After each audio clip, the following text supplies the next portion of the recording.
The key let in, but the lock did not turn. For a second, I thought maybe in the cold had tightened the metal. October in Sudbury could do that. The air smelled like wood smoke from someone fireplace down the street. My suitcase sat beside my boot on the porch, still dusty from the gravel road up north. I tried the key again. Nothing. That was strange. I had used the same key for almost 40 years. I stepped back and looked at the door. Same brown wood, same brass handle, same small dent near the frame where I dropped a hammer in 1987 while fixing the porch light. Everything looked exactly the same, but the lock still would not turn. I took out my phone and called my son. Ryan answered on the third ring. "Hi Dad, you are back already." "I am on the porch," I said. "The key won't work." There was a long pause. Then he said quietly, "Dad, we need to talk." I did not say anything after that. Instead, I sat down on the cold wooden step. My suitcase stayed beside me. I watched the small clock on my phone. 22 minutes passed. I did not call the police. I did not call a locksmith because the truth was I already knew. I had known for 6 weeks. What I had not accepted was how came I would feel. My name is Wilder Bennett. I am 67 years old, a retired structural engineer. I spent 31 years at the same firm, designing buildings that were meant to stand for decades. I like things that were solid, reliable, things built to last. For the last 38 years, I had lived alone in a 4-bedroom brick house on a Manhattan road. It was not fancy, but it was strong. I knew every beam and every corner of it. In my workshop behind the house, I built furniture, tables, chairs, bookshelves, simple pipes but strong ones, the kind of you passed on. My wife Patricia passed away 3 years ago. After she was gone, the bank had the house appraised $720,000. That was the first time I ever thought of my home as a number instead of a place. I did not like the feeling. After Patricia died, Ryan started coming around more often. At first I thought it was grief. He had lost his mother. I had lost my wife. It made sense that he would want to check on me. Looking back now, I think he was assessing. Ryan was 41, successful, confident, always moving fast. The first few visits were simple. He would open the fridge and frown. "Dad, are you even eating properly?" Then it became a doctor appointment. "You should get a full checkup just to be safe." A few weeks later, he stood in the driveway looking at the house like an inspector. 4 bedrooms in a lot for one person. Dad. Soon he started bringing printed brochures, retirement communities, quiet condos, place with elevator and security. One Sunday he brought Diane. "This is Diane," he said. She worked in senior living. It felt a little too organized, like a presentation. Ryan even mentioned the workshop. "What if you fall out there one day? No one would know." That sentence stayed with me because 2 weeks earlier I had fallen. I slipped on sawdust and hit the concrete floor. I lay there for almost 20 minutes before I could stand up again. I never told anyone. Looking back, the red flags were everywhere. Ryan asked if I could add him to my bank account, just in case of something happens. He said it's practical. Diane once asked where I keep my wealth. Another time she asked about the property deed and my insurance papers. I told myself they were just trying to help. I even gave Diane a key to the house so she could water the plants while I traveled.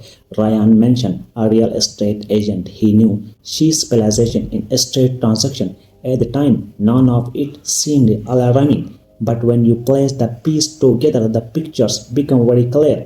The moment everything changed came in a simple white envelope. It was from a law office in Toronto. Inside was document, power of attorney. My name was printed at the top. Ryan Bennett was listed as attorney. The effective date was 2 weeks earlier. There was only one problem. I had not signed any power of attorney. I called my lawyer, Beverly Tanaka. We had worked together for 20 years. She answered the phone at home. I explained what I had received. There was a long silence. Then Beverly said calmly, "Walter, don't touch anything. Don't say anything to Ryan. Come see me first thing tomorrow morning." The next day she studied at the documents for less than 5 minutes. Her expression hardened. The signature was copied, she said, probably from one older document. Then she opened another file, and that was the real punch. A conditional sale agreement had already been filed for my house. Closing date mid-November. Sale price $695,000, 25,000 below market value. My son had already sold my house, and I was still living in it. Beverly leaned back in her chair. Give me 6 weeks, she said quietly, and I was building something he cannot argue his way out of. So for 6 weeks, I stayed silent. I went to Sunday dinner. I ate roast chicken at Ryan's table. I helped my granddaughter with her math work, and I painted. Everything was normal.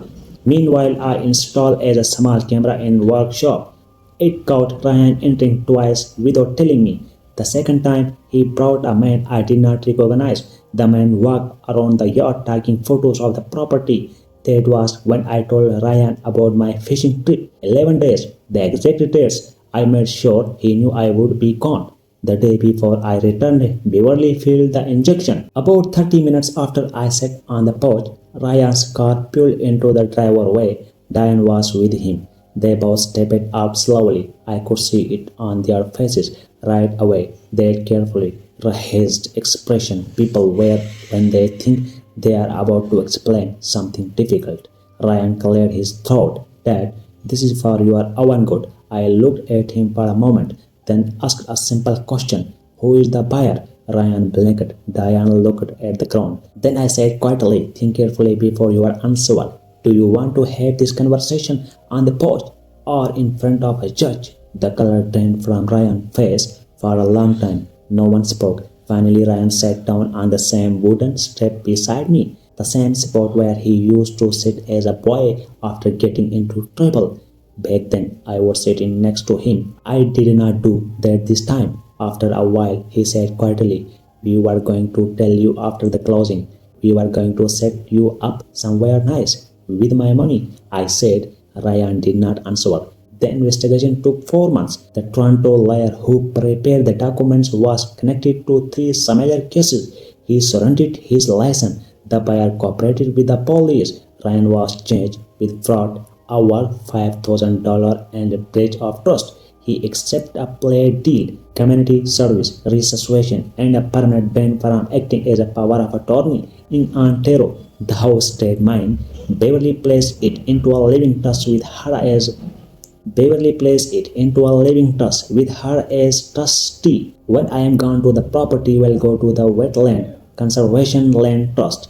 That was Patrica's idea years ago. I never forget. Ryan and I don't speak anymore, but sometimes Diane lets the grandchildren sleep driving throughout the mail slot. I keep them in the workshop, tape it above my workbench. Sometimes when I am sanding a piece of wood, I stop and look at them. I wish Ryan and I had talked more openly about money.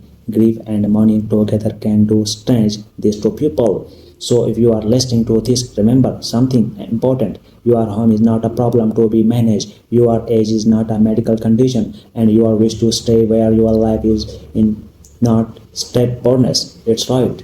If people around you start talking about your living situation, ask yourself a simple question. Who benefit? Call your own lawyer.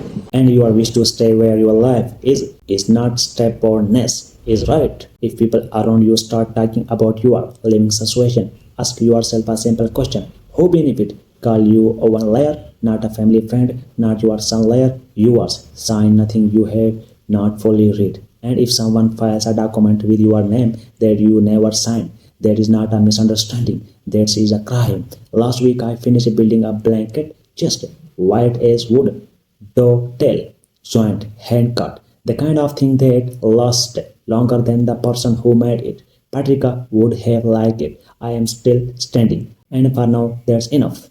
Don't forget to subscribe, like and leave a comments below so we can meet again in the next video. See you in the next story.